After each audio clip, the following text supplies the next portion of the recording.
ঈদের পর প্রথম দিনের মতো অফিসে শিরোনামে একটি ফেসবুক স্ট্যাটাস ঘিরে সামাজিক মাধ্যমে ব্যাপক আলোচনা সমালোচনার মুখে পড়েন জাতীয় নাগরিক পার্টির সিনিয়র যুগ্ম মুখ্য সমন্বয়ক আব্দুল হান্নান মাসুদ। ভাইরাল হওয়া একটি ছবিকে কেন্দ্র করে নেটিজেনদের নানা প্রতিক্রিয়ার পর শেষ পর্যন্ত নিজেই ব্যাখ্যা দিয়েছেন তিনি। শনিবার সকালে নিজের ফেসবুক অ্যাকাউন্টে দেওয়া এক পোস্টে বিষয়টি পরিষ্কার করেন হান্নান মাসুদ। সেখানে তিনি লেখেন, জাস্ট দুটি বিষয় ক্লিয়ার করি। এক, যে অফিসে বসে ছবি তুলেছি ওটা আমার অফিস না, জাতীয় নাগরিক পার্টির অস্থায়ী অফিস।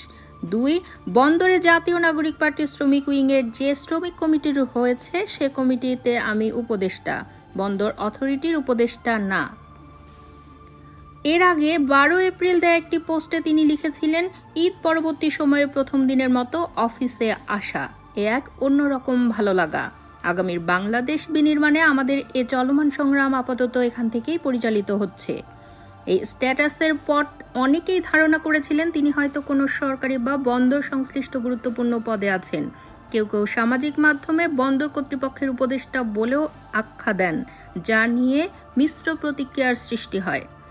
তবে নতুন ব্যাখ্যায় তিনি নিজেই পরিষ্কার করেন যে তিনি কেবলমাত্র পার্টির শ্রমিক উইংয়ের একটি ইউনিটের উপদেষ্টা হিসেবে দায়িত্ব পালন করছেন এবং এর সঙ্গে সরকারি কোনো পরিচয় বা পদ সংশ্লিষ্টতা নেই।